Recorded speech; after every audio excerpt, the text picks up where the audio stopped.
Olá, bem-vindos ao canal Software Mental. Aqui queremos expandir suas fronteiras mentais para que você seja cada vez mais protagonista da sua própria história. Vamos juntos!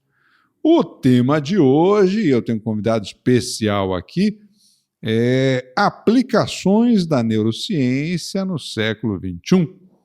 E o meu convidado especialíssimo aqui é o Juliano Ginani, que é biólogo, mestre em doutor em neurociência pela Universidade Federal de São Paulo, psicólogo e um grande pesquisador do tema aí da neurociência, aplicado à educação, aplicado à vida de modo geral.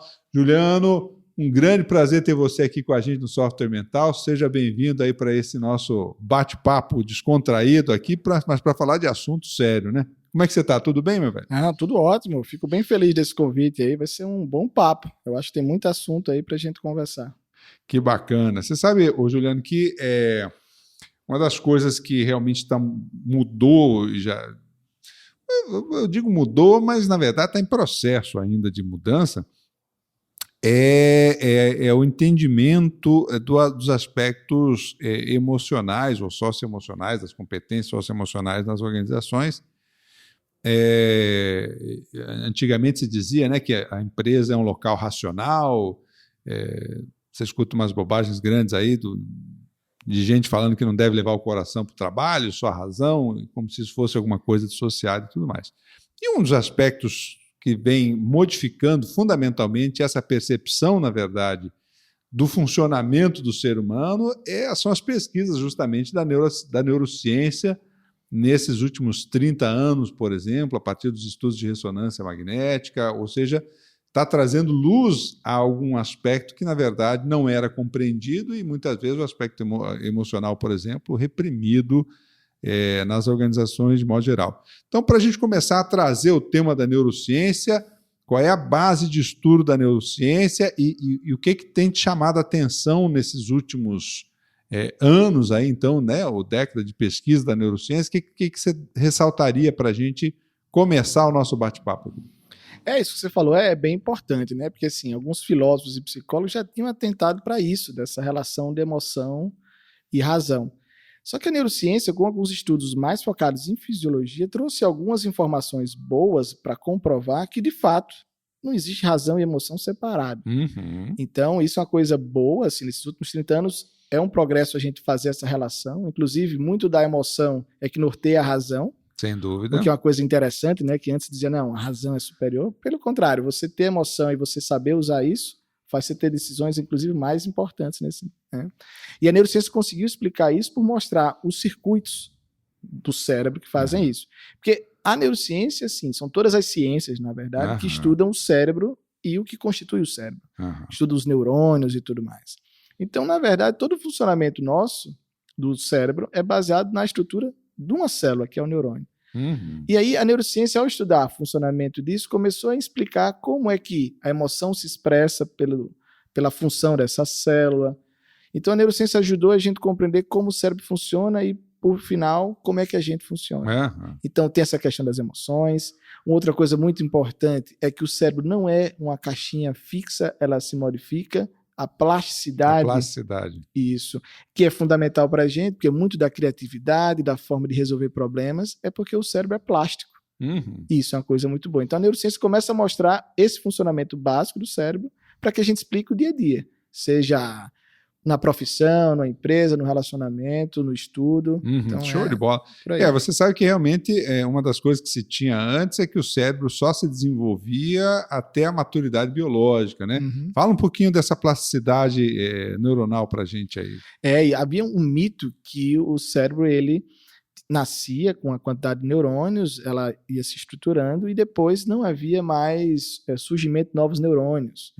Mas a partir do final do século passado já começou a se estudar que, sim, o cérebro tem ainda algumas regiões que produzem novas células.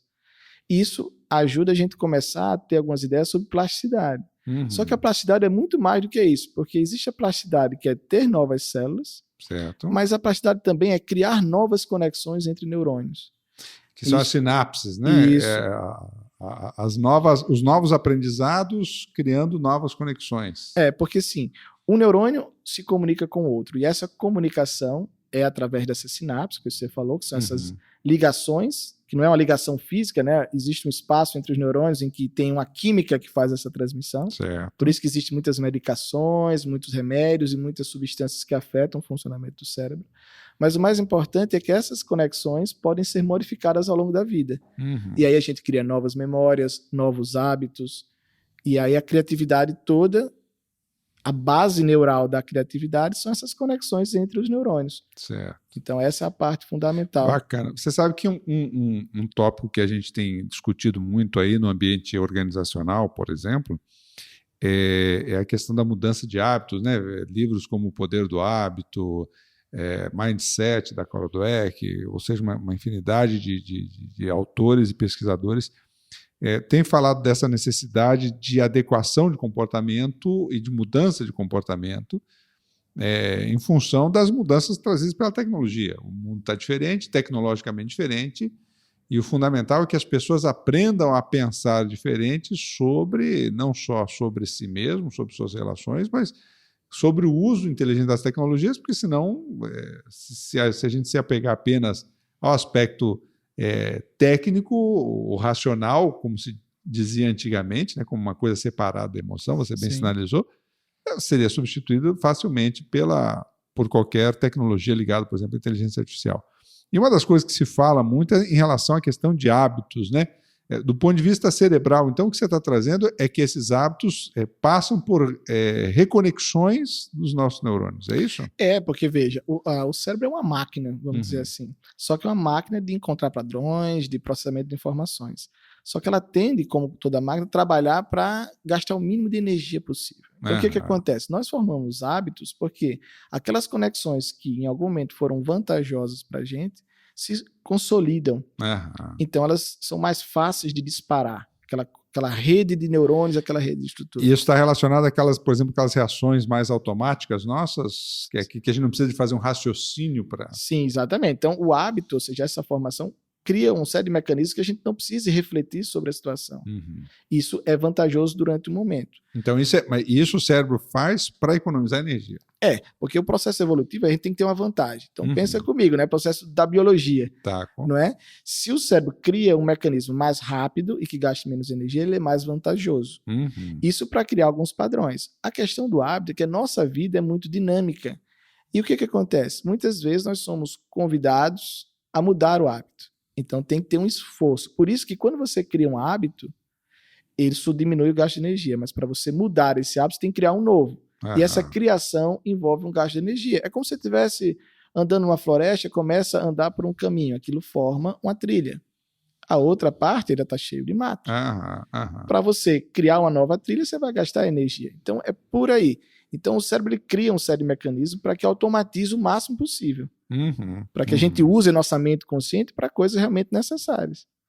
Você sabe que tem um aspecto aí que traz essas mudanças desse século XXI aí que eu particularmente gosto e me interesso muito, porque num mundo mais previsível, é muito fácil de uma pessoa, então, adquirir determinados hábitos e ela passa a vida inteira daquele jeito. Fazendo a mesma coisa. O que a gente costuma chamar aí de robotização, né? A pessoa entra num comportamento robótico em que ela meramente repete esses hábitos ad nauseum, ad infinitum, nessa história aí, né?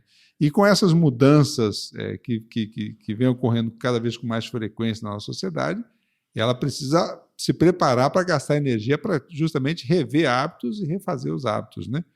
Quanto tempo a gente gasta para refazer um hábito? O que a gente tem que considerar nessa história aí, na hora que a gente pensa em refazer hábitos? Uma coisa que você falou é importante, né? Assim, hoje a vida é tão dinâmica que a gente já tem que estar preparado para criar novos hábitos. Por outro lado, a gente pode ter um estilo de vida que a gente qualifique melhor o nosso corpo para que a gente tenha mais energia para isso, mas criar mais sinapses ou mais redes paralelas. Isso é uma coisa interessante para pensar. Por isso que é importante hábito de estudo, cultura geral, pensar sobre coisas diferentes, porque assim, é como se você estivesse criando já uma prévia de vários caminhos no seu cérebro. Perfeito. Então isso é importante, por isso que a gente tem que valorizar o cuidado com o corpo e com o cérebro, cada vez mais nessa sociedade, que é uma sociedade que, na verdade, faz com que você não possa passar muito tempo robotizado, porque sempre tem uma coisa nova. Se ficar robotizado, como diz o outro, cochilou, o cachimbo cai. Exato. Vai ficar para trás, né, velho? Agora, em termos de tempo, isso depende muito do hábito, da situação que tem que ser desenvolvida. Né? Mas o mais importante é ver também quais são os fatores que estimulam aquele hábito. Porque, por exemplo, quanto mais elementos do seu dia a dia reforçarem um hábito, mais difícil ele vai ser para você mudar. Você diz elementos, você diz estímulos, ambientes, pessoas. Isso. Porque, por exemplo, se você tem uma rotina, não é? E essa rotina, as pessoas que você convive, os lugares, a sua alimentação, a sua rotina de sono, tudo cria um mecanismo para você ter um comportamento. Se você quer mudar aquele comportamento, provavelmente você vai ter que mudar o caminho que você faz para o trabalho, mas as pessoas. Então, é um investimento. Então, quanto mais elementos externos influenciem esse hábito, mais vai ser seu gasto de energia, porque você vai ter que combater tudo isso. Certo. Tá? Então, na verdade, quando eu quero trabalhar um hábito, eu tenho que considerar todos os elementos à minha volta que de alguma forma, alimentam ou favorecem ou induzem a que eu tenha esse hábito. Existe até alguns mecanismos para isso. Você até falou do próprio livro do Poder do Hábito. Ele vai mostrar um mecanismo da criação do hábito que você tem um comportamento em si, o hábito, mas você tem uma pista e você tem uma recompensa. Isso. Não é verdade? Então, assim, se você sempre tem aquelas mesmas recompensas, vai estimular aquele hábito. Então, você tem que modificar. Então, quando a gente quer mudar o hábito ou criar um novo hábito, você vai ter que mudar um estilo de vida. Né? Então, assim, tem que haver uma predisposição para isso. Alguns são mais fáceis. Outros mais difíceis, depende da pessoa. A alimentação, por exemplo, é um hábito que as pessoas têm muita dificuldade, mas, em geral, é porque todo o ambiente dela reforça um padrão de comportamento.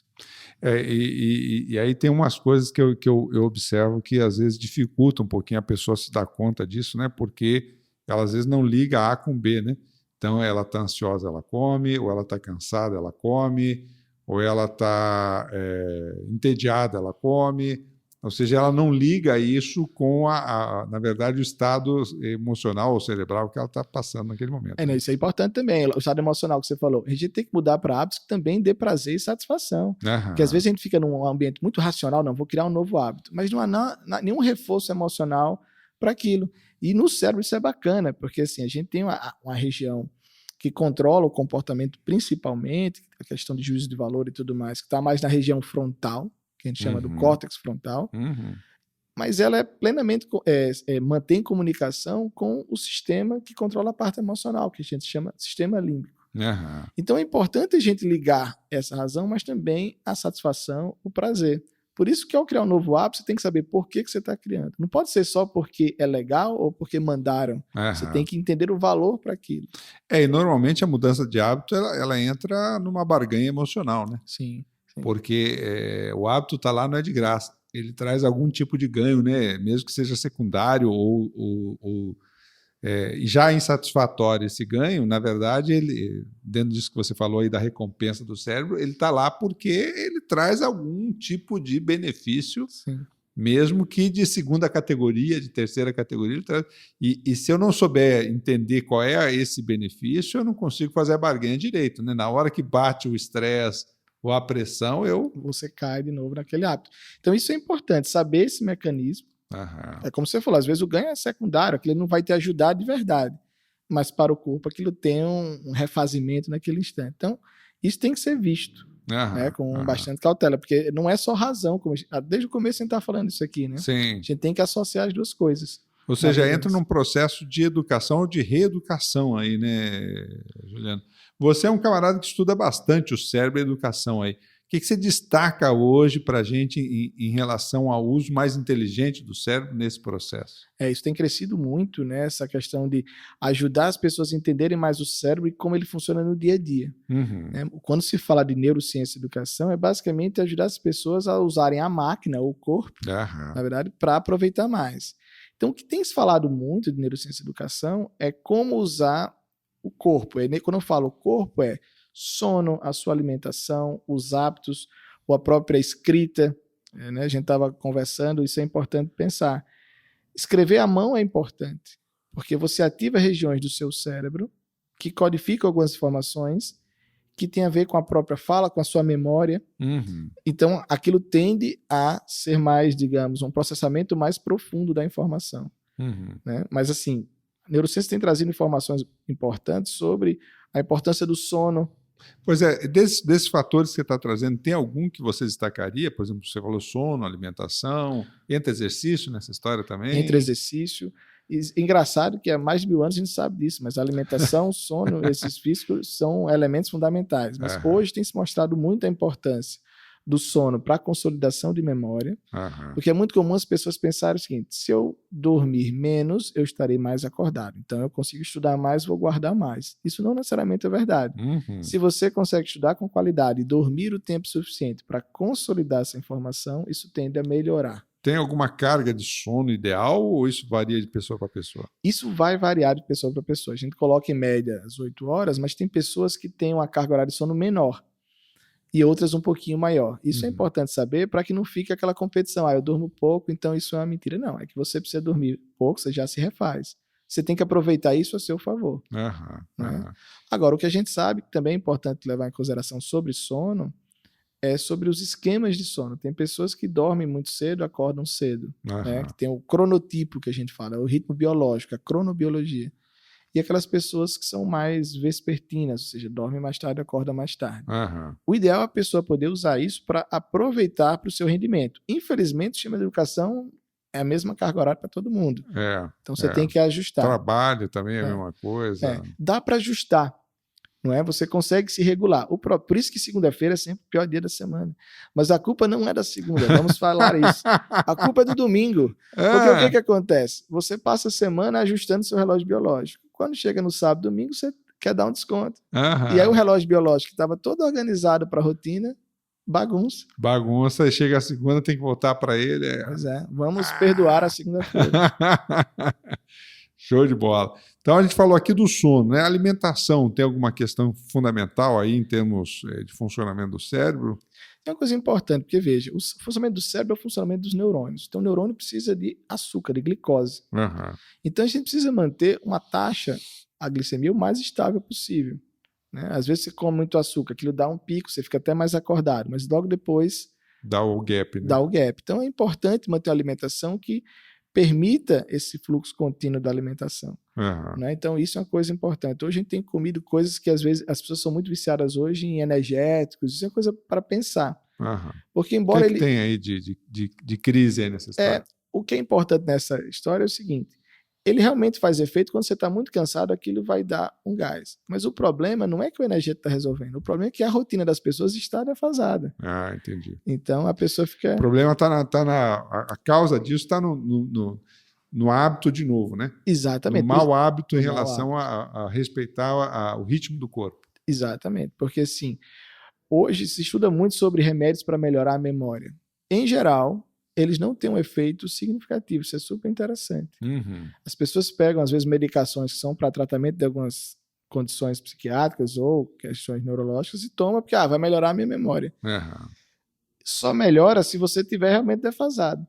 Então, assim, se você, com sujeitos saudáveis, regulados em termos de sono, o resultado é insignificante. Muitas vezes é mais um efeito placebo do que o efeito real. Sim, mas é o cara achar que aquilo está ajudando do que realmente está ajudando de fato, né? Sim.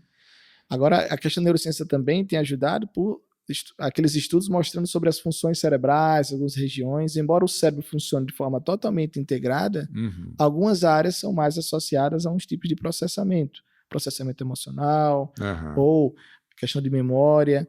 Mas é importante lembrar que a memória está espalhada em toda a região. Todo o cérebro, né? Todo o cérebro. Tem aliás, até nesse livro aí do Charles Duhigg aí, do Poder do Hábito, ele se discute aí justamente que o hábito já não está na parte consciente, né, do funcionamento da memória, já está na reação específica do gatilho-resposta, né? E isso já entra aí, parece que na base do cérebro aí para gerar esse comportamento que está registrado, mas não necessariamente você reflete sobre ele. Né? Porque, na verdade, se a gente tivesse que a cada momento colocar toda a nossa informação na consciência, o sistema ia travar. Então, grande parte do cérebro funciona de modo inconsciente, mas não é que é uma entidade separada. Não, é porque é o processamento como no computador. Certo. Tem o seu monitor, mas muita coisa está acontecendo embaixo, né? Ou seja, na máquina para aquilo funcionar. Temos então aqui mente consciente, que é esse funcionamento então pensado, né, refletido. Fala-se de subconsciente, inconsciente, tem diferença dessa história? Na neurociência, o que a gente vê? Tem os processos conscientes e o processo que não é consciente. Tá. A dificuldade que a gente tem é que o termo inconsciente também deriva, é estudado em outras ciências, como a própria psicanálise, mas o conceito de inconsciente freudiano não é necessariamente dizer que o cérebro está funcionando no modo automático. Né? Não é que é uma estrutura que está processando tudo inconsciente e vai determinar o consciente. Tá? Nesse sentido. Para a neurociência, você tem os processos conscientes que estão na nossa memória operacional, vamos dizer assim, que tem mais a ver com a região frontal. E o processo inconsciente é todo o processamento de base para dar velocidade nisso. Veja, nossa respiração. A gente não está aqui pensando, agora eu vou respirar, agora não. Sim. É um processo automático porque a gente não consegue processar muita informação consciente. É só a gente lembrar quando a gente tem que fazer aquelas provas intermináveis, já imaginou decorar tudo e guardar tudo na mente naquela hora? Era difícil.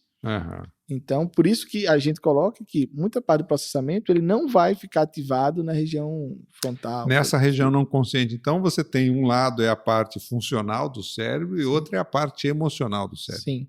Muitos gatilhos emocionais, eles embasam esse nosso comportamento.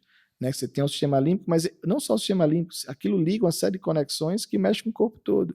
Porque ele vai regular também liberação de hormônio, a própria adrenalina no nosso corpo inteiro, não é verdade? Então, é importante lembrar que o cérebro ele está lá, controlando, mas a ação dele se espalha em todo o corpo. Assim como todas as informações do corpo chegam nele também para fazer a gente mudar o comportamento. Às vezes a gente está com fome e a pessoa começa a se sentir irritada. Não é uma irritação, mas é que o corpo está dizendo que algo está diferente. Aí entra o tal do dicionário cerebral emocional? Sim. Para você começar a identificar como é que teu corpo funciona nesse processo? Isso é uma coisa bacana, isso vai até além da neurociência para a própria psicologia, que é o fato de que as pessoas precisam reconhecer como se sentem, porque hoje você vê, a gente tem muito estímulo e às vezes a pessoa tem um dicionário empobrecido. Ela não consegue descrever o que sente. Então, a gente precisa ter mais tempo para refletir sobre o que a gente está sentindo, o que a gente quer, para poder diferenciar o que é. Está com fome, está irritado, está incomodado, está ansioso. Né? Eu, por exemplo, quando eu estou com sono, eu fico mais irritado. Eu fico mais incomodado. Já sei, minha paciência reduz, o meu humor cai. E com fome eu não tenho esse problema, não, mas com sono... Aí o bicho começa a pegar mais. É o meu funcionamento. É nesse sentido que você está falando, né? Sim. A pessoa deve saber identificar como é que ela funciona nessa história. Porque assim, quando a gente faz pesquisa, a gente faz um estudo muito genérico. O que a gente está querendo conversar também é para que as pessoas comecem a criar o manual da sua própria máquina, né? Assim, eu sei como funciona, eu sei qual é a melhor hora para dormir, eu sei quanto tempo eu preciso. É isso que entra o chamado neurofeedback, é isso? O neurofeedback é uma técnica que é um pouco diferente. O neurofeedback é o seguinte, pensa no feedback. Quando você tem uma empresa, muitas vezes é importante dar o feedback para o seu funcionário. Isso. Não é verdade? O neurofeedback é uma técnica em que você faz uma leitura da atividade cerebral, né? E você devolve isso para a pessoa. Então, eu monitoro a atividade elétrica do cérebro e começo a mostrar para a pessoa como está a atividade cerebral. Mas isso pode... Claro que se a pessoa olhar uma tela de computador com ondas cerebrais é difícil. Mas a gente pode fazer, por exemplo, criar um jogo em que a pessoa controle o jogo com as ondas cerebrais. Então, o que a gente pode fazer, se a pessoa é muito ansiosa, você faz a leitura da atividade cerebral, tá? E cria um jogo, esse jogo já existe, isso é a parte fácil de fazer, por incrível que pareça, em que quando ela consegue manter um padrão elétrico no cérebro, que é o padrão de disparo, que é um fenômeno que é inconsciente, você não controla dizendo neurônios parem de disparar. Quando aqueles neurônios começam a disparar, ou seja, tem uma atividade cerebral um pouco diferente, que tem a ver mais com o relaxamento, por exemplo, num jogo você faz mudar alguma tela do computador. Eu posso, por exemplo, fazer um monge levitar. E isso é importante para o cérebro, porque o cérebro é uma máquina de encontrar padrões. Então, se eu mostro ele numa tela que a meta dele é fazer um monge levitar, ele, ao observar a tela, ele começa a fazer um condicionamento, né, para estimular que o cérebro diminua o padrão de disparo. Então, o cérebro... qual o benefício disso, de diminuir esse padrão de disparo? Isso que é bacana. Ele começa a criar uma forma de fazer o cérebro desacelerar. Então, ele treina para, por exemplo, reduzir a ansiedade. Então, o neurofeedback é uma técnica de ajudar a pessoa a aumentar a sua autorregulação. Aí, qual é o benefício? Se a pessoa tem o sintoma dela é ansiedade, ela vai começar a diminuir a resposta de ansiedade dela. Mas ela poderia, por exemplo, uma pessoa que tem problema de insônia, ela pode começar a aumentar um padrão de onda cerebral que ajuda a pessoa a entrar no sono. Né? Então, que é o ritmo sensório-motor, que é mais ou menos o padrão de 10 Hz, é padrão alfa, que a gente fala, numa região específica do cérebro. Tá? Então, numa região específica do cérebro, se começa a ter um disparo com uma determinada velocidade, aquilo facilita o sono. Então, pessoas com insônia, a gente treina para que ela aumente essa quantidade de disparo. Então, ela pode entrar num sono melhor. Então, o neurofeedback é uma técnica para ajudar a pessoa a aumentar a regulação dela. Isso ela faz conscientemente. Na verdade, é conscientemente porque ela está acordada fazendo a tarefa. Mas não é conscientemente porque ela não está dizendo neurônios do meu cérebro, por favor, parem de disparar. Então, é um treino acordado, um treino consciente, mas assim, a área que ela está alterando, isso não é um processo consciente. Mas o importante é que esse tipo de técnica ou de treino, ela pode fazer, não é para uma patologia, uma doença, é para que ela use melhor o cérebro dela. Então, só que se ela tiver um processo de ansiedade, ela pode fazer isso para reduzir as crises de ansiedade. Ou seja, é uma forma dela trabalhar, por exemplo, fatores que possam melhorar, sei lá, a produtividade, ou o bem-estar, ou a acalmia íntima. Sim, é bem por aí. Hoje tem empresas que usam isso para aumentar a produtividade, a criatividade. Então a ideia é ajudar, é criar um mecanismo para que a gente use melhor o nosso cérebro. Da mesma forma que a gente sempre regula o carro para viagem e tudo mais, a ideia é que a gente possa usar melhor o cérebro. Então, o neurofeedback ajuda para que você aumente pontos positivos que você queira, mais criatividade. Por exemplo, esporte. Muitos atletas de alto nível trabalham com neurofeedback porque entre dois atletas de nível A, a parte física é quase igual, né? Eles já estão no máximo. Exatamente. O que vai diferenciar é a capacidade de tomar de decisão no instante. Não é? Então, assim, existe muito treino para isso, para atletas. No Brasil, existe até um treinador de neurofeedback que trabalha junto com a seleção de tiro.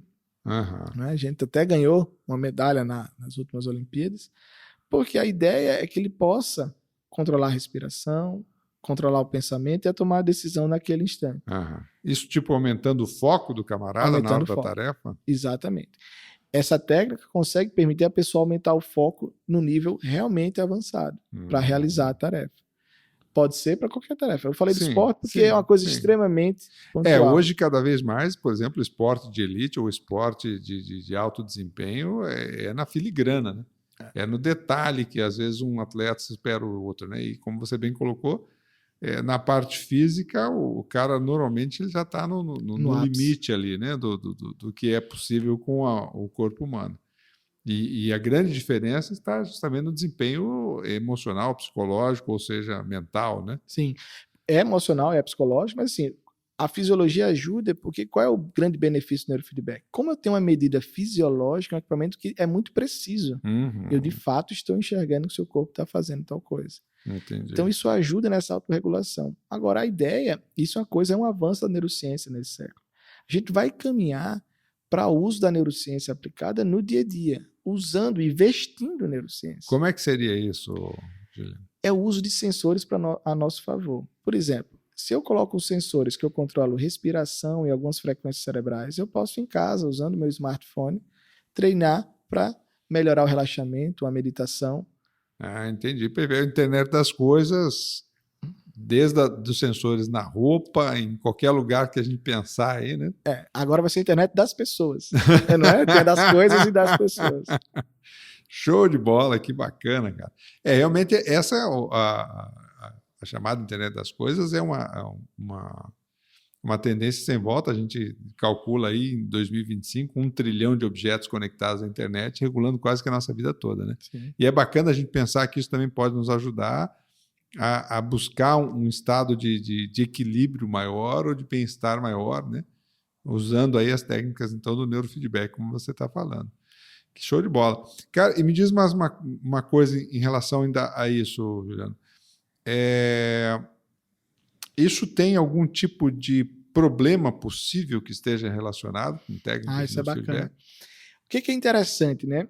Com o neurofeedback, é uma técnica não invasiva, porque ninguém vai dar um choque, ninguém está colocando informação no sistema nervoso. A gente está lendo a informação do sistema nervoso e fazendo o sistema se autorregular. Por isso que ele não tem essa não é químico o processo químico. Do ponto de vista de uma intervenção interna, do medicamento, alguma coisa assim, né? Exato, porque hoje se fala muito em neuromodulação. O neurofeedback é uma das possíveis técnicas de neuromodulação. Esse nome complicado é para que você consiga modular ou afetar ou alterar a atividade do sistema nervoso. Por que eu estou falando isso? Porque existem diferentes técnicas. O neurofeedback é fazer com que a informação do sistema nervoso volte ao sistema nervoso, ou seja, você apresente, para que ele se autorregule. Outras técnicas que existem hoje é de estimulação elétrica. Não é? Pequenas correntes, né, que você pode fazer um treinamento. Isso melhora muito algumas condições patológicas, como depressão, por exemplo. A diferença é que, nesse caso, você está colocando uma corrente elétrica no cérebro. Eu não estou falando da eletroconvulsivoterapia, é uma coisa muito mais simples, muito mais... sem tantos efeitos colaterais. Sem tantos efeitos. Só que o neurofeedback não, ele não passa nenhuma corrente. Então, ele não vai ter, se eu usar o neurofeedback, eu vou gerar um outro problema. Não. Né? O que pode acontecer se a pessoa não souber fazer o neurofeedback, aquilo não vai dar uma informação útil para ele. Não dá grande resultado. Ou seja, na pior das hipóteses, se for mal aplicado, não rende o que poderia render. Exatamente. Entendi. Então, essa é a grande vantagem. Por isso que eu acho que é uma tecnologia que vai avançar, porque isso pode ajudar, por exemplo, nos Estados Unidos, no Brasil também tem pesquisa, mas hoje o carro-chefe de pesquisa sobre isso é o próprio Estados Unidos. De crianças que têm dificuldade de atenção e treinam com algumas técnicas de neurofeedback, porque o neurofeedback tem algumas técnicas, já a gente pode até falar mais sobre isso, mas o importante é que ela melhora a atenção, melhora o foco, melhora essa condição da hiperatividade. Entendi. Isso pode ajudar a pessoa a reduzir ou mesmo não tomar a medicação para aquilo. Né? E isso também pode ser aplicado para crianças? Funciona? Tem experimentos? Sim. Isso que é bacana. Tem muitas pesquisas com criança. Porque como as crianças é um público, infelizmente, que tem sofrido muito, com muito diagnóstico, inclusive, de déficit de atenção, tem se voltado alguns estudos para isso, para ajudar.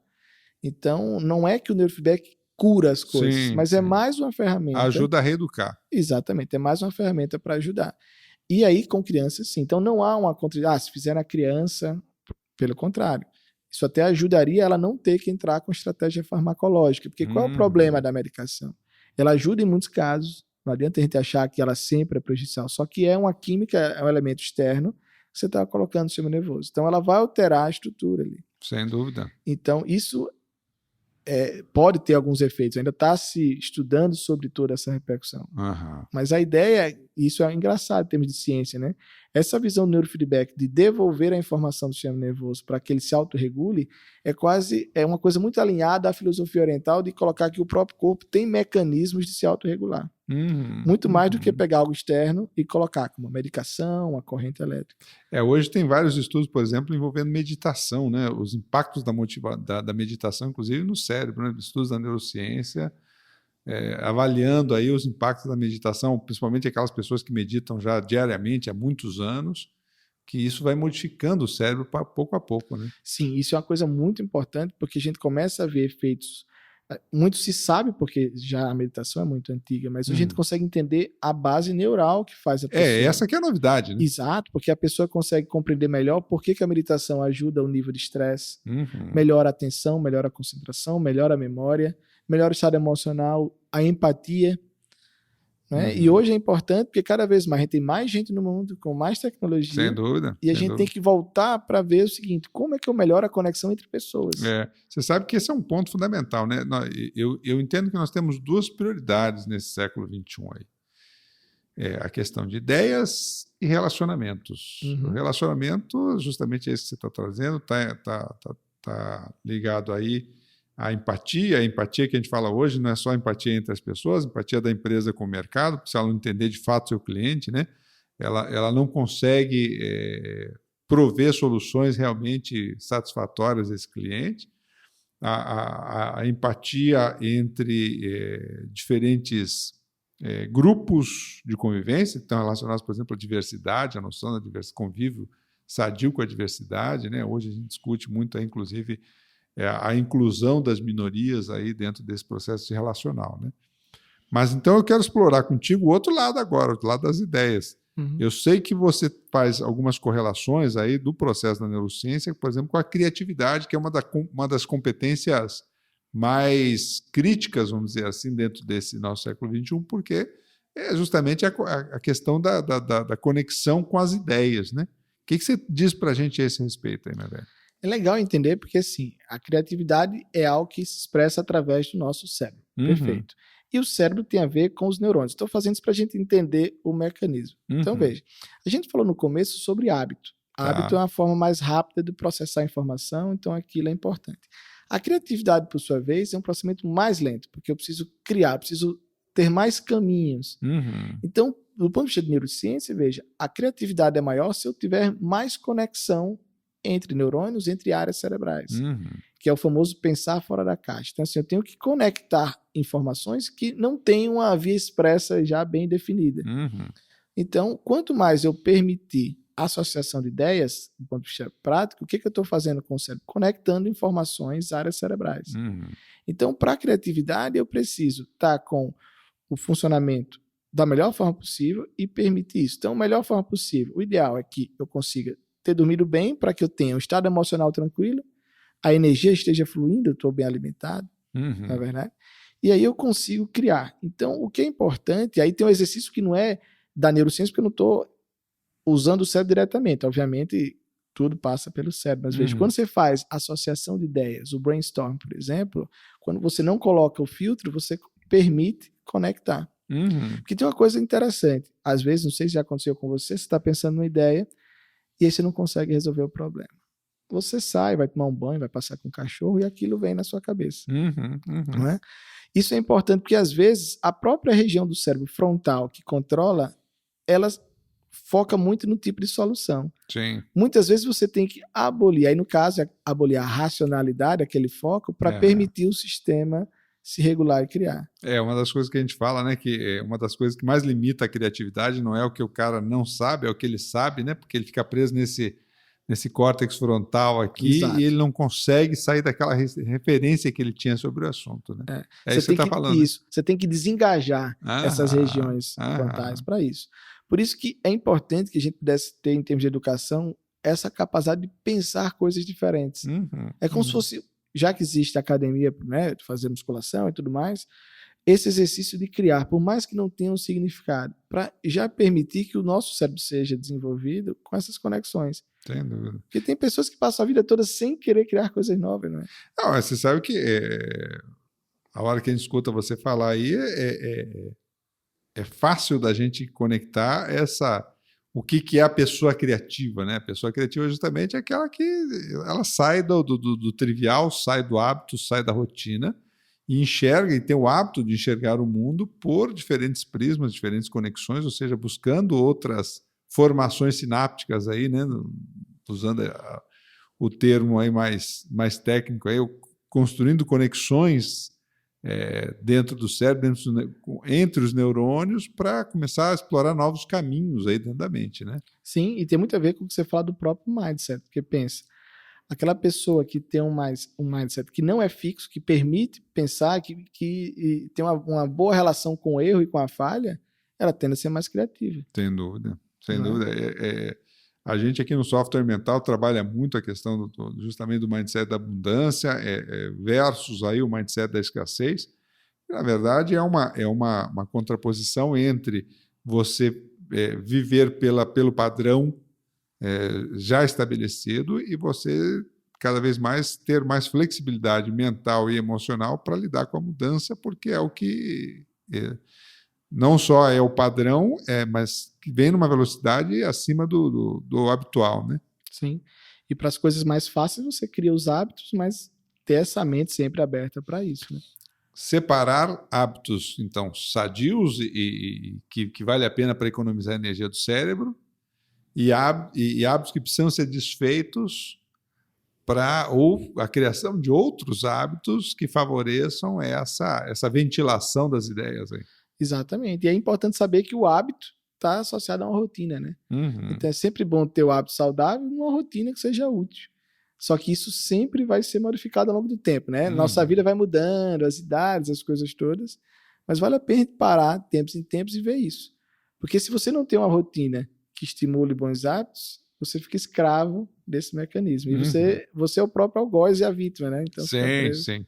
O problema é a consciência e a solução é a consciência. Exatamente. Essa é a nossa crise. Tá certo, tá certo. O Juliano, você tinha falado também aí de algumas técnicas aí do neurofeedback aí que você poderia explorar um pouquinho mais. É porque o que acontece? O neurofeedback, quando a gente fala, na verdade isso já vem sendo estudado há um tempo, as pessoas vão até achar pelo nome do biofeedback, que porque é o feedback do funcionamento biológico. Quando a gente fala neurofeedback, em geral a gente está falando de usar a atividade elétrica do cérebro. Então a gente coloca eletrodos na cabeça, que é basicamente uma grande touca com alguns sensores que você consegue ver como é que o cérebro está funcionando. Só que você também tem outros tipos de medição. Em vez de medir a atividade elétrica do cérebro para saber se, por exemplo, a região frontal está mais ou menos ativada, você consegue também usar algumas medidas sobre respiração, sobre temperatura. É muito comum o uso da respiração e da frequência cardíaca. Você consegue, ao trabalhar essa respiração e a frequência cardíaca, melhorar vários índices de estresse. E hoje, um dos grandes problemas que a gente tem na sociedade é uma resposta ao estresse muito exagerada. Verdade. Que prejudica outras coisas no corpo, porque isso é interessante, porque é uma coisa no corpo físico, mas afeta o emocional, afeta as relações, afeta as empresas. Então você consegue, trabalhando respiração, né, e a monitoração da frequência cardíaca, para você entrar num estado que a gente chama de coerência cardíaca. Isso tem a ver com algumas medidas fisiológicas, ou seja, do padrão de disparo do batimento cardíaco. Ou seja, é o biofeedback, eu estou medindo uma resposta biológica. Eu não estou medindo a atividade do cérebro. Então, são várias técnicas diferentes. Que podem ser conjugadas conforme os objetivos em questão. Essa é muito utilizada já há bastante tempo, isso desde a década de 70 do século passado. É engraçado falar isso, né? A gente vê como a gente é velho. Mas isso é interessante porque isso melhora, é uma resposta fácil de você ter. E é algo que as pessoas podem usar para problemas muito comuns do dia a dia. Porque às vezes o problema do estresse, da resposta exagerada ao estresse, é que em geral a gente vai empurrando. Não, é isso mesmo, uma hora resolve. E aquilo vai acumulando no corpo. Então, isso do neurofeedback que eu queria falar das técnicas é porque existem várias técnicas, cada uma para o objetivo. Às vezes é mais trabalhar o corpo, a respiração. Às vezes é mais o foco. Existe uma outra técnica muito interessante que você monitora o fluxo sanguíneo na região da testa. Olha. Porque o que acontece? O sangue, quando passa, ele carrega oxigênio. E é o oxigênio que vai ser usado pelas células da cabeça, do neurônio, para funcionar. Então, você consegue, monitorando isso, regular a quantidade de sangue que chega na região frontal. Outras regiões possíveis, mas é mais comum usar na testa. Entendi. Que a gente chama de HEG. Um nome um pouquinho mais complicado. Mas para que serve isso? Porque você pode aumentar o foco que a gente falou no começo. Porque se a pessoa consegue regular para aumentar o fluxo sanguíneo na região, exatamente na testa, ele consegue ativar a região frontal, que é onde está áreas que regulam o foco de atenção, a tomada de decisão. Sem dúvida. Então, são equipamentos e técnicas que podem ajudar demais. Show de bola. Você sabe que estamos chegando, infelizmente, no nosso horário aqui, do nosso bate-papo aqui do dia de hoje, mas é muito interessante a gente observar o quanto que esses conceitos da neurociência eles começam a invadir mesmo a nossa vida, o nosso dia a dia, o nosso trabalho, para a gente buscar cada vez mais um nível ou de equilíbrio, ou de satisfação, ou de produtividade, ou de criatividade, ou de melhoria das relações interpessoais. O quanto que a neurociência vem se popularizando mais, né, Juliano? Tem se feito todo um esforço para isso, porque se coloca muito no contexto da neurociência para o bem-estar, né? Usando a tecnologia, porque ela tem que devolver qualidade de vida para as pessoas. Sem né? sombra de dúvida. Então esse é o grande caminho. Assim. Tem se feito trabalho muito forte na popularização da informação, o que vem também com alguns probleminhas, que às vezes a informação fica muito superficial. Distorcida, às vezes. Né? Mas o que você falou, eu acho que é o mais importante, é usar a neurociência para melhorar a qualidade de vida agora. Show de bola. Minha gente... Estamos chegando, então, ao final do nosso podcast. Juliano, muito obrigado pela tua presença aqui conosco. Foi um prazer esse bate-papo aí, riquíssimo de informações. Aí. Muito obrigado, eu que agradeço. Foi excelente. Show de bola. Minha gente, estamos chegando, então, ao final. Por que tratamos desses temas aqui no canal Software Mental? Porque confiamos que o mundo é um cenário de oportunidades para quem expande as suas fronteiras mentais e você merece aproveitar essas oportunidades. Siga o nosso canal, convide alguém que você acha que pode se beneficiar com essas ideias. Siga lá o nosso link no YouTube. Visite o nosso site www.softwaremental.com.br, que a gente está sempre preparando informações novas para você. Obrigado, um abraço e até o próximo episódio. Tchau!